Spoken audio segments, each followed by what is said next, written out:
मेरा नाम रुचि है।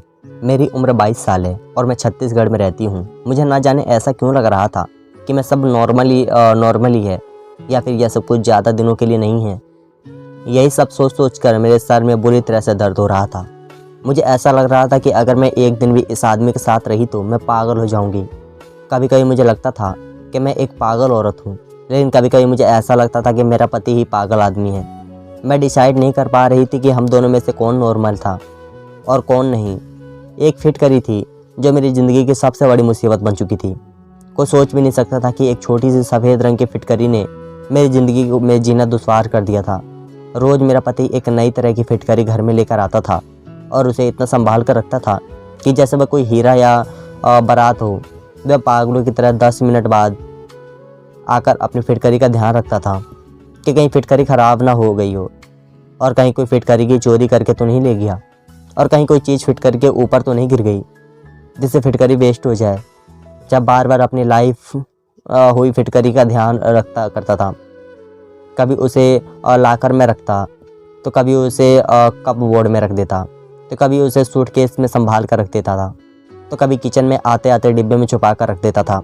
मैं सोच कर पागल हो गई थी कि आखिरकार इस फिटकरी में ऐसा भी क्या है जो मेरा पति इसे फिटकरी के लिए पागल हुआ जा रहा था। उसकी फिटकरी की इतनी ज़्यादा परवाह थी। शादी के बाद मैं नई दुल्हन बनकर इस घर में आई थी, तो तभी मेरे पति ने मेरा हाथ कहकर कि सारी कमी पूरी हो गई है, और मैं शर्मिंदगी हो जाती थी कि ना जाने वह कैसी कमी पूरी होने की बात कर रहा था। वह दिन था और आज का दिन मेरी शादी को लगभग 3 महीने हो गए थे, और यह फिटकरी थी कि मेरी कहानी अब तक ख़त्म होने का नाम नहीं ले रही थी। यह बार बार वॉशरूम में जाता और फिटकरी का वह ठेला बाथरूम के अंदर जाते हुए और बाथरूम से बाहर आते हुए भी उसके हाथ में होता था। बाथरूम से लगातार पानी गिरने की वजह से आती रहती, और जब ज़्यादा देर हो जाती तो मेरा पति बाथरूम से बहुत खुश होकर बाहर निकलता था। मैं तो बड़ी अजीब सी उलझन में फंस गई थी। अपनी परेशानियाँ किसी को बता नहीं सकती थी। यह सच्चाई जानने के लिए एक रात मैंने बाथरूम की खिड़की से झांक कर देखा तो मेरा दिमाग फट गया था और मेरे होश उड़ गए थे। मेरे माता पिता मुझे बहुत प्यार किया करते थे क्योंकि मैं उनकी लाडली बेटी थी। मैं अपने सब भाइयों से अपनी छोटी थी, इसलिए मुझे अपने माता पिता के साथ साथ अपने बड़े भाई बहनों का भी बहुत प्यार मिला था। मेरे माता पिता का कहना था कि मैं बचपन से काफ़ी बीमार रहती थी और मेरे माँ बाप हमेशा मेरे ठीक होने की प्रार्थना करते रहते थे। बचपन में मेरा काफ़ी इलाज भी हुआ था, इसलिए मुझे मेरे घर में सब लोग बहुत ज़्यादा प्यार किया करते थे। मेरे माता पिता ने भगवान के आगे प्रार्थना की और मैं रो कर मेरी ज़िंदगी में भीख मांग रही थी, मगर मेरे माता पिता को यह पता नहीं था कि उनकी ज़िंदगी इतनी जल्दी उनको छोड़कर चली जाएगी और उनकी सबसे लाडली और छोटी बेटी उनके पीछे अनाथ हो जाएगी। अगर मेरे माता पिता को यह बात पता होती तो यह कभी भी बचपन में मुझे नहीं बचते। मेरे परिवार में मेरे माता पिता के अलावा मेरे एक बड़े भैया और एक बड़ी बहन भी थी। सब लोग मेरे एक साथ मुझे छोड़कर इस दुनिया से चले गए। मैं 7 साल की थी जब हमारी पूरी फैमिली पिकनिक के लिए जा रही थी। तभी रास्ते में अचानक हमारी गाड़ी का एक्सीडेंट हो गया था। एक्सीडेंट इतना ज़्यादा ख़तरनाक था कि मेरे माता पिता और मेरे दोनों भाई बहन की मौके पर ही मौत हो गई थी। लेकिन शायद भगवान ने मुझे ज़िंदगी देनी थी, इसलिए कितने लोगों की मौत हो जाने के बाद मैं अकेली बच गई थी। मैं मामूली से चोट आई थी लेकिन मेरी ज़िंदगी बच गई थी। सभी लोग मुझे देखकर हैरान हो गए थे कि लड़की कैसे बच गई। कहते हैं कि किसी की ज़िंदगी भगवान लिख दे, उसे कौन मार सकता है। और कुछ लोग मुझे देखकर बहुत अफसोस भी कर रहे थे कि अपने माता पिता के बिना कैसे इस दुनिया में रहेगी। अच्छा तो यही होता कि मैं भी अपनी फैमिली के साथ इस दुनिया से चली जाती। लोग कह रहे थे कि इस लड़की बना ठोकर ज़िंदगी कैसे गुजरेगी, मैं कौन उसकी परवरिश करेगा। इसकी तरह से मेरी पूरी फैमिली ख़त्म हो चुकी थी। मैं अकेली हो गई थी क्योंकि मैं बिल्कुल लावारिस थी। मेरे पिता की सौतेली बहन ने मुझे अपने घर में जगह दे दी थी क्योंकि और कोई मुझे अपने साथ रखने के लिए भी तैयार नहीं था। और मेरी माँ के रिश्तेदार तो डर की वजह से कभी हमारे घर पर अफसोस करने के लिए भी नहीं आए थे। मैं अपने चाचा चाची के घर में रहने लगी थी और उनकी बेटियों की उत्तर पहनकर उनका बचा हुआ खाना खाकर अपना गुजारा कर रही थी। वह लोग मुझे बहुत प्यार भी दिया करते थे। उन लोगों के ताने सुनकर मुझे ही मैं जवान हो गई थी। और इसी तरह से टाइम तेज़ी से गुजर रहा था और मेरी शादी की उम्र भी हो गई थी। मेरे लिए काफ़ी सारे रिश्ते भी आने लगे थे।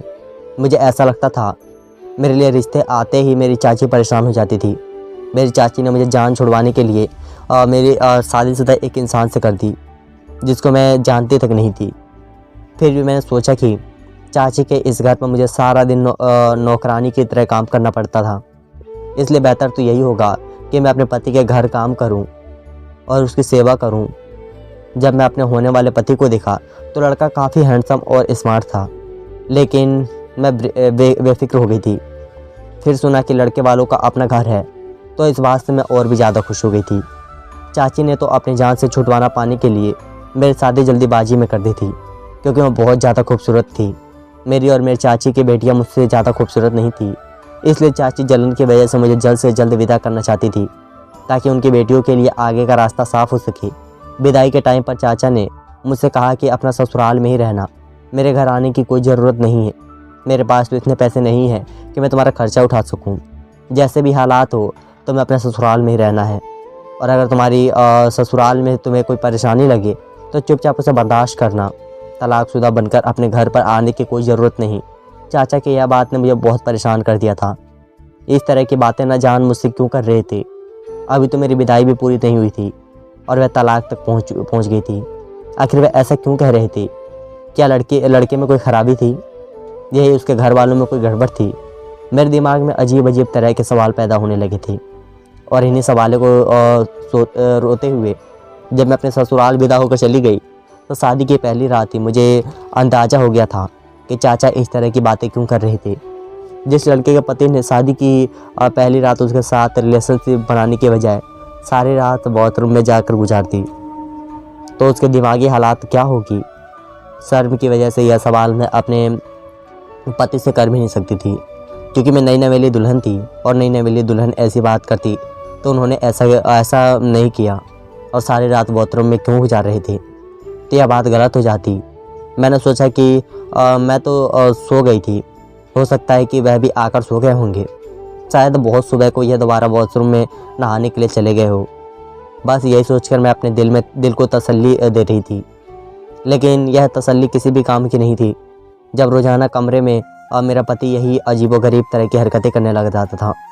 शादी को 1 महीना पूरा होते ही मेरी सास ने पोता पोती के रट लगा दी थी। मेरी सास को तो यह भी नहीं पता था कि मैं 1 महीने में एक भी दिन उनके बेटे ने हाथ तक नहीं लगाया था। उनका बेटा तो न जाने की हरकतों में बिजी रहता था, और मैं शर्म की वजह से यह बात किससे कुछ भी कह नहीं सकती थी। 1 महीने बाद जब मैं चाचा से मिलने उनके घर पर गई तो चाचा मुझे देखकर परेशान हो गए, और एकदम से उन्होंने मुझसे सवाल किया कि मैं अपना घर छोड़कर तो नहीं आई हूँ। चाचा ने सवाल पर मैं बड़ी हैरत से उनकी तरफ देखती। मेरी विदाई के टाइम पर भी उनका मेरे साथ यही बिहेवियर था, और मैं पूरे 1 महीने बाद उनसे मिलने के लिए आई थी, तब भी वह मेरे साथ ऐसी अजीबोगरीब बातें कर रही थी। मैंने चाची से कहा कि नहीं, मैं तो सिर्फ आपसे मिलने के लिए यहाँ पर आई हूँ। मुझे उनकी बात से बहुत दुख पहुँचा था।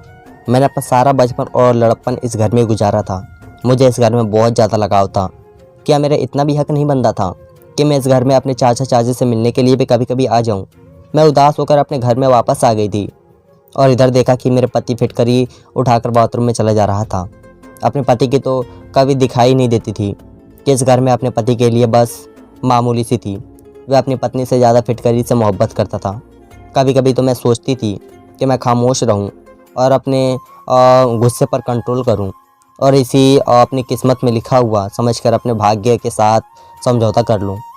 फिर अगले ही पल मुझे याद आता कि मैं क्यों खामोश रहूं, और मुझे तो बिल्कुल अपने पति पर सारा सच दुनिया के सामने लाना चाहिए। मगर ऐसा तो मैं सिर्फ अपने सपनों में ही कर सकती थी। हकीकत में तो मुझे परेशान होने के अलावा और कोई दूसरा काम भी नहीं आता था। अब मैं खुद को घर के कामों में बिजी रखना शुरू कर दिया, और मैं ज़्यादा से ज़्यादा अपने काम को बिजी रखने की कोशिश करने लगी थी। अब मेरा सारा ध्यान घर वालों के कपड़े धोना, खाना बनाना और घर की सफाई करना में लगा रहता था। मैं चाचा के घर में नौकरानी थी, और अपनी ससुराल में आकर भी नौकरानी की ज़िंदगी गुजार रही थी। फिर मैंने सोचा था कि आखिरकार कब तक इस तरह की ज़िंदगी गुजारूंगी। मुझे अपने पति से बात करनी ही होगी। एक दिन मैंने बंद शब्दों में अपने पति को यह बात समझाती रही थी कि उनकी माँ मुझे पोता पोती की डिमांड करती है। यह बात सुनकर मेरे पति को करंट सा लग गया था। उन्होंने फ़ौरन ही कहा कि अभी ऐसा कुछ नहीं हो सकता और ऐसा बिल्कुल मुमकिन नहीं। इतना कहकर वह कमरे से बाहर चले गए थे और मैं अपना सर पकड़कर वहीं बैठ गई थी, क्योंकि मुझे अपने पति पर पहले से ही शक था और अब मुझे अच्छी तरह से यकीन हो गया था कि मेरा पति नामर्द है। इसलिए वह फिटकरी का बहाना बनाकर रोज़ बाथरूम में चला जाता है और फिर मेरे सोने का इंतज़ार करता है। जब मैं सो जाती हूँ तो वो बाथरूम से निकाल आता है। वह ऐसे ही करता है, वरना कोई मर्द ऐसा नहीं होता जो अपनी नई नवेली दुल्हन को अकेला छोड़कर इस तरह से सारी रात खुद को बाथरूम में बंद नहीं रखता। मैंने सोचा अब मुझे पति के श्रद्धा से पर्दा हटाना ही पड़ेगा और मैं सबको जानकर ही रहूँगी और यही सारा सच मैं सब लोगों के सामने लेकर आऊँगी। एक दिन रात के टाइम जब मैंने सोचा कि मैं सोने की एक्टिंग करती हूँ और देखती हूँ कि मेरा पति रात में क्या करता है। मैं आज ही अपने पति से कहा था कि मुझे नींद नहीं आ रही थी और मेरी तबीयत ठीक नहीं है। मेरा सर दर्द से बुरी तरह फटा जा रहा है, इसलिए वह मुझे जगाने की कोशिश ना करे। मेरी यह बात सुनकर तो मेरे पति के चेहरे पर अजीब सी मुस्कुराहट आ गई थी, जैसे ही उन्हें इंतज़ार हो कि मैं जल्दी से सो जाऊं। मेरे पति ने मुझसे कहा कि ठीक है, अगर तुम्हारी तबीयत ठीक नहीं है तुम जल्दी से सो जाना, मैं तुम्हें बिल्कुल भी डिस्टर्ब नहीं करूँगा। उनसे कमरे की लाइट बंद कर दी थी और कमरे से बाहर निकल गया। यह सच था कि मुझे लेटे ही नींद आ जाती थी, लेकिन मैं सारा दिन बहुत काम करती थी और थकान से होकर जब मैं अपने बिस्तर पर सोने के लिए लेट जाती थी तो मुझे फ़ौरन ही नींद आ जाती थी। लेकिन मैं आज बहुत कोशिश कर रही थी कि मैं जागती रहूं, लेकिन मेरी नींद पर कोई बच न था। आज मैंने सोचा कि एक दिन जब मेरा पति घर आया था तो मैं उनसे कहा था कि मेरी तबीयत ठीक नहीं है और मैं सोना चाहती हूँ। तो उन्होंने मुझसे कहा था कि हाँ ठीक है, घर का काम कोई भी कर लेगा, तुम आराम से सो जाओ। मेरी सास को लगे कि मैं प्रेग्नेंट हूँ और मेरी तबीयत ठीक नहीं, इसलिए मैं आराम कर रही हूँ। और मेरी सास ने भी मुझे किसी काम के लिए नहीं कहा था, वरना मुझे तो आराम करने का मौका भी नहीं मिलता था। मैंने नींद पूरी तरीके से कर ली थी, जो जी भर के सोई थी, ताकि मैं रात को देर तक जाग सकूं। मैं लगभग 1 घंटे तक अपने पति का इंतज़ार करती रही थी। 1 घंटे बाद जब मेरे पति कमरे में आए तो मैं ऐसे हो गई जैसे मैं गहरी नींद में सो रही हूँ। मैंने देखा कि वह पहली फिटकरी वाला और थैला लेकर बाथरूम में जाते थे। जब उन्होंने बाथरूम का दरवाज़ा बंद किया तो वह फ़ौरन ही उठ गई थी। मुझे डर नहीं था कि वह बाहर आएंगे, क्योंकि मुझे पता था कि वह काफ़ी देर तक बाहर आने वाले नहीं। मैं घर के बैक साइड वाले हिस्से की तरफ जाने लगी थी और चारों तरफ की धीरे धीरे खड़ी हुई थी, जहाँ पर बाथरूम की खिड़की भी थी। लेकिन बाथरूम की खिड़की बहुत ऊंचाई पर थी और उस खिड़की में मैं अंदर तक नहीं देख सकती थी, क्योंकि खिड़की की ऊंचाई के हिसाब से मेरा कद बहुत छोटा रह गया था। लेकिन मैं जल्दी से जाकर चेयर लेकर आई और मैंने वह चेयर रखी और उसके ऊपर खड़ी हो गई। उसी टाइम रात के 2 बज रहे थे और घर के सारे लोग सो चुके थे। किसी को भी मुझ पर नज़र नहीं पड़ रही सकती थी, मगर मुझे फिर भी बहुत डर लग रहा था और डर की वजह से मेरा शरीर काँप रहा था। वह चेयर उठाकर खिड़की के करीब आई और उस चेयर पर चढ़कर खिड़की के अंदर देखने लगी। और आखिर मेरा पति इतनी देर तक बाथरूम में क्या करता है। इसके पैर कांपने की वजह से मुझे ऐसा लग रहा था कि मुझे ठीक से खड़ी नहीं हो पाऊंगी, ऐसा ना हो कि मैं गिर जाऊं। मैं अपने अंदर हिम्मत पैदा की और चेयर के ऊपर खड़ी हो गई। लेकिन जैसे ही मैं बाथरूम की खिड़की से अंदर जाकर तो सामने का नज़ारा देखकर मेरी आंखें फटी की फटी रह गई और मेरे आगे अंधेरा जाने लगा था। मैं चेयर से गिरते गिरते बच गई थी। यह मेरा पति कैसा काम कर रहा था फिटकरी के साथ, आखिर यह सब कुछ क्या हो रहा था। मेरे पति का दिमाग तो ठीक था। मैंने बड़ी मुश्किल से खुद को संभाला था और वापस अपने कमरे में चली आई थी। कमरे में आते ही मेरी आंखों से आंसू आ गए थे और मैं फुट फुट कर रोने लगी थी। मुझे अपनी किस्मत पर रोना आ रहा था, क्योंकि आज मेरे पति की असलियत खुलकर मेरे आंखों के सामने आ गई थी। आज तक मेरा पति मेरे करीब क्यों नहीं आया था। आज मुझे यह सब बात अच्छी तरह से समझ आ गई थी। तो यह सब वजह थी जिसकी वजह से मेरा पति मुझसे दूर रहता था। अब मुझे यकीन हो गया था कि मेरी चाची मेरे पति की असलियत को अच्छी तरह से जानती थी, इसलिए वो मुझे इस तरह की बातें किया करते थे। उन्होंने जानबूझकर मुझे इस नर्क में ढकेला था, वरना ये मेरे लिए रिश्तों की कोई कमी न थी।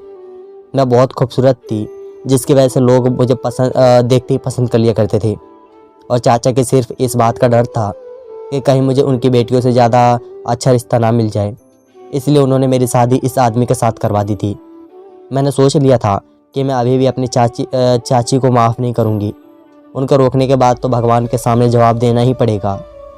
और मैं यह भी जान गई थी कि मेरे सास और मेरे ससुर के सारे लोग मेरे पति की हरकत के बारे में जानते थे, क्योंकि ससुर वाले लोग सारे लोग अपनी अपनी लाइफ में बिजी रहते थे।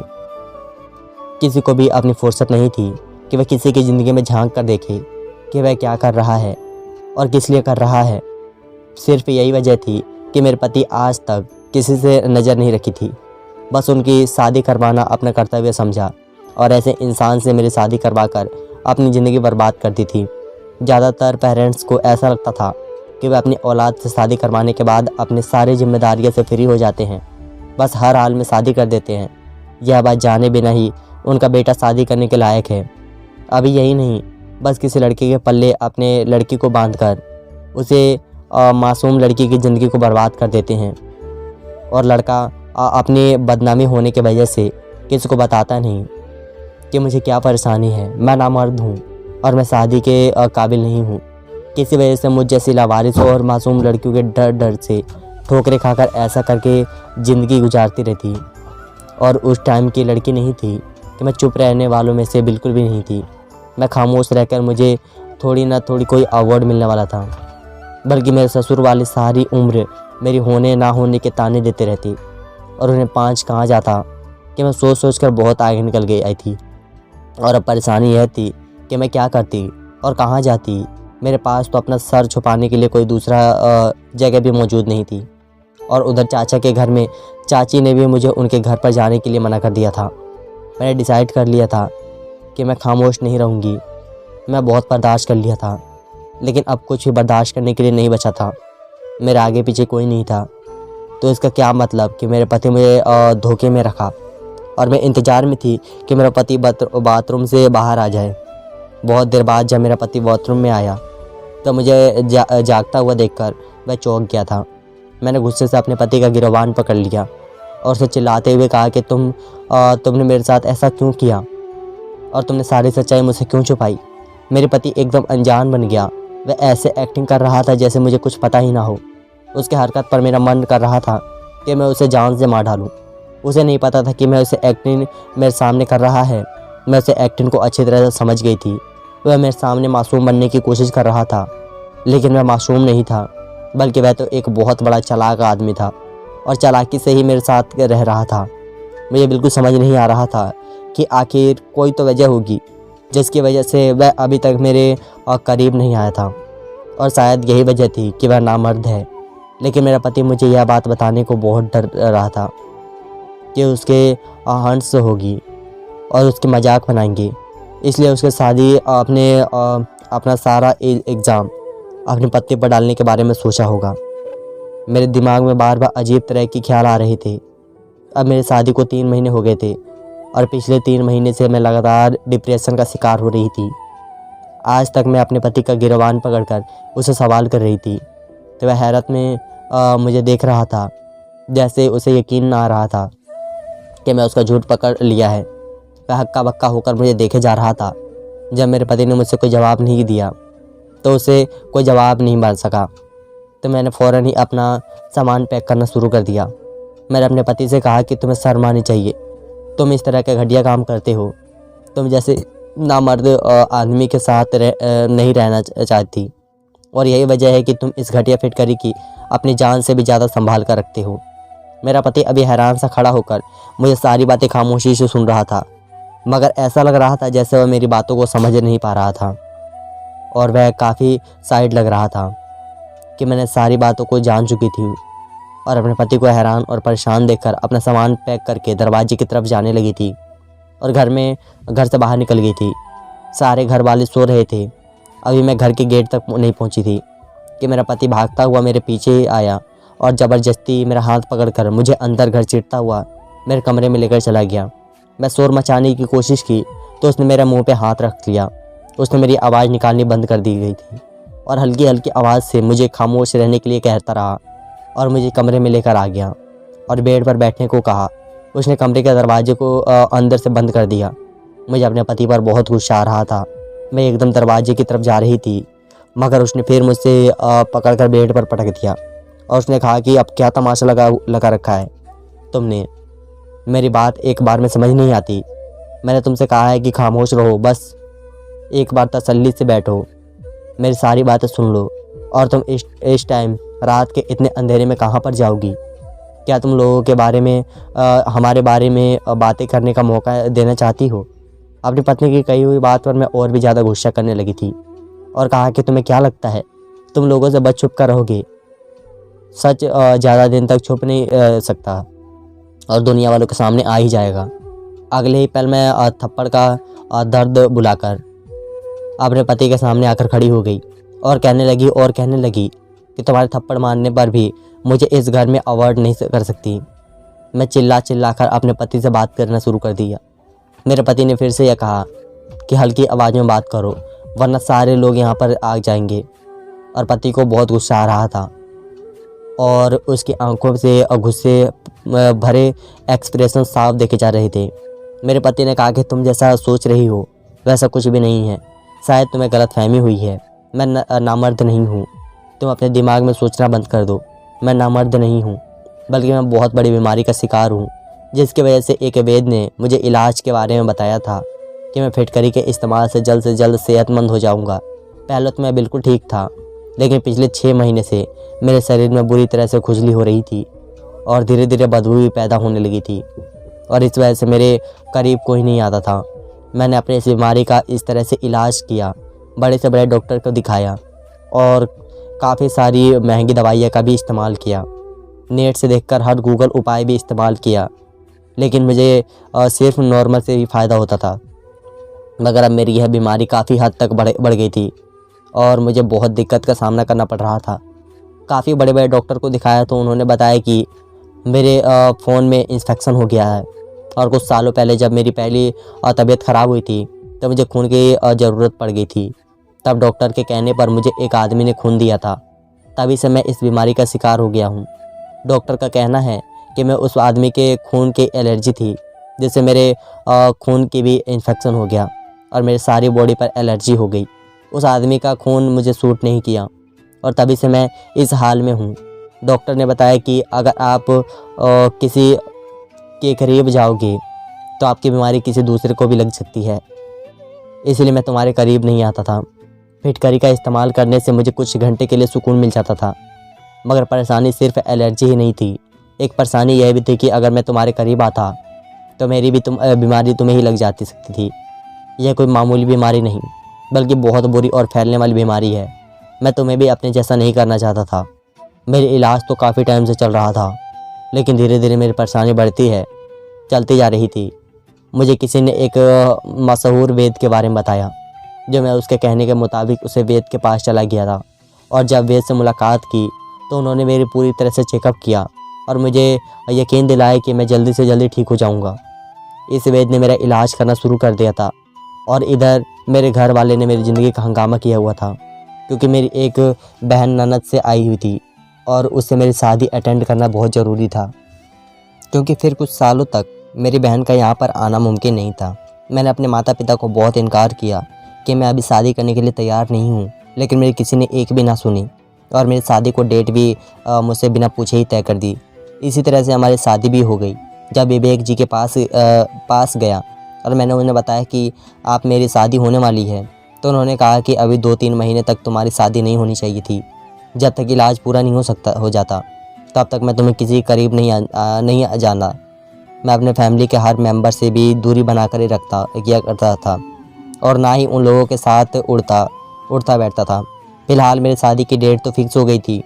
वैद्य जी ने बताया कि तुम्हें इतना करना होगा, जब तक इलाज पूरा नहीं हो जाता तो तुम्हें अपनी पत्नी से भी दूरी बनाए रखनी होगी। विवेक जी की बातें सुनकर बहुत परेशान हो गया था। उन्होंने कहा कि तुम्हारी इस परेशानी का कोई और सॉल्यूशन नहीं, इसलिए तुम्हें सबसे पहले अच्छी तरह से सेहतमंद होना होगा और अपनी बीमारी को ठीक करना होगा। फिर आराम से सारी ज़िंदगी तुम्हें अपनी पत्नी के साथ ही रहना है, क्योंकि इलाज से मुझे काफ़ी फ़र्क होने लगा था और मैं खुद को काफ़ी हद तक ठीक महसूस कर रहा था, क्योंकि मुझे वैद्य जी का बात माननी पड़ी थी। और मैंने सोचा था कि शादी करने के बाद मैं तुम्हें सारी हकीकत बता दूंगा, मगर ना जाने क्यों मुझे तुमसे कुछ कहने की हिम्मत ही नहीं हुई थी और बस मेरी सबसे बड़ी गलती थी, जिसकी वजह से तुम मुझे गलत समझ बैठी थी और मुझे गलत समझने पर मजबूर हो गई थी। वैद्य जी ने कहा कि फिटकरी से ही तुम्हारा इलाज हो सकेगा, इसलिए मैं तुम्हारे करीब नहीं आ सकता। आज तक मैं तुम्हें करीब बैठकर तुमसे बात करने की कोशिश भी नहीं की और हर रोज़ मैं फिटकरी घर पर लेकर आता था और रोज़ाना मेरा ही फिटकरी से इलाज होता था। इसलिए मैं पागलों की तरह फिटकरी की हिफाजत किया करता था ताकि मैं जल्द से जल्द ठीक हो जाऊं और एक नॉर्मल ज़िंदगी जी सकूं और तुम्हें बता सकूं कि मैं तुम्हारे साथ टाइम स्पेंड करने के लिए कितना तड़प रहा था। मेरी परेशानी बाहर से तो किसी को नज़र नहीं आती, मगर अंदर ही अंदर मैं अपनी परेशानी से बहुत बेचैन हो गया था। मुझे माफ़ कर दो जो मैं तुमसे इतने दिनों से सच्चाई छुपा कर रखा था। मेरे पति बहुत शर्मिंदगी लग रहा था क्योंकि उनकी आंखों से आंसू निकल रहे थे। मैंने अपने पति से कहा कि अगर आप मुझे पहले बता दिया होते तो मैं इतने दिनों से परेशान नहीं रहती और मैं आपके बारे में इतनी बुरी बुरी बातें ना सोचती। मुझे भी माफ़ कर दीजिएगा जो मैं आपसे इतनी बदतमीजी से बात करती रही। अब मैं आपको कभी भी नहीं छोड़ कर जाऊँगी। आपको पूरी ज़िंदगी साथ दूँगी। आपके हर दुख दर्द में शामिल रहूँगी। अब मैं और मेरा पति हम दोनों अपनी ज़िंदगी में बहुत खुश हैं। कभी कभी हम लोग फीलिंग को साइड में रखकर ना जाने किन किन बातों में खो जाते हैं। बहुत से ऐसी छोटी मोटी गलत फहमियाँ हैं जो घर को बर्बाद कर देती है। हमें अपने लाइफ पार्टनर को अच्छी तरह से समझने की कोशिश करना चाहिए, लेकिन हम तो सिर्फ अपने बारे में ही सोचते हैं। हम नहीं जान पाते कि सामने वाला किन मुसीबत में है। भगवान से की दुआ है कि हम सबकी ज़िंदगी अच्छे से गुजारें। धन्यवाद दोस्तों।